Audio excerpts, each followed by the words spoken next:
Com. News on the hour and the hash. Traffic and weather all day. News Radio 690 is KTSF AM El Paso, an iHeart radio station. The search for over 170 people still missing is into its sixth day after the devastating flooding in central Texas. More than 100 people have died due to the flooding in the hard-hit Kirk County. Officials said the death toll there is 95, with over 160 missing. 5 campers and 1 counselor are still missing from a girls' camp that was washed away along the Guadalupe River.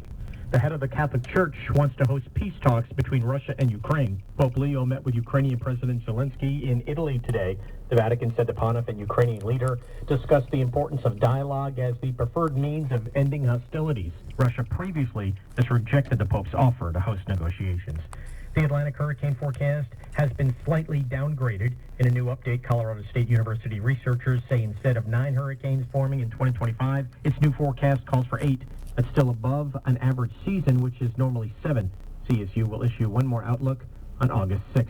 Officials in Florida have voted to change the name of Southern Boulevard in an area close to Mar-a-Lago to President Donald J. Trump Boulevard. Some members of the public spoke out against the move before yesterday's Palm Beach County Commissioner's unanimous vote. When I heard this news of this proposed name change, I was honestly shocked and ashamed. This grifter, this fraud, this predator, given that the current president is a convicted felon and has contributed much divide in our country, I do not see a purpose other than short-term political momentum. The vote is the result of a new state law requiring state transportation officials to put up a sign honoring the president. The county's approval essentially means that it'll recognize the move. The town of Palm Beach and the city of West Palm Beach may also have to vote since the stretch of roadway runs through those municipalities. And history was made today at the All-England Club as Novak Djokovic advanced to the semifinals for the 14th time in his career. That's a Wimbledon record. He beat Flavio Gobelli in 4 sets and will now face the number 1 player in the world, Jannik Sinner. I'm Chris Coraggio. In the 4th of July flooding in the Hill Country is up to 119. 46 children are included in that count. There are still more than 170 people unaccounted for. A drone pilot is facing serious trouble after his unmanned aircraft crashed into a helicopter that was searching for flood victims. Experts say they should have known better than to be flying in restricted airspace. A lot of recreational flyers just get the drone and take off wherever, right, which is kind of a no-no. Well, it is a no-no. Eric Fuentes conducts drone training in Austin.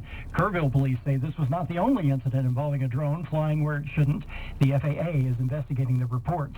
A San Diego group is stepping up to help the pet population affected by the flooding. Wings of Rescue has delivered a plane full of supplies to vets and shelters. They've also flown animals out of the area from overrun shelters. I'm Rex Oates. Run a business and not thinking about radio? Think again. Because more people are listening to the radio on iHeart today than they were 20 years ago. And only iHeart Broadcast Radio connects with more Americans than TV, digital, social, any other media. Even twice as many teens than TikTok. And that reach means everything. Just think about the universal marketing formula. The number of consumers who hear your message times the response rate equals the results. Now let's get those results growing for your business. Radio's here now more than ever, and iHeart's leading the way. Think radio can help your business? Think iHeart. Streaming, podcasting, and radio, where the reach is real. Let us show you at iHeartAdvertising.com. That's iHeartAdvertising.com. Or call 844-844-iHeart. One more time, just call 844-844-iHeart.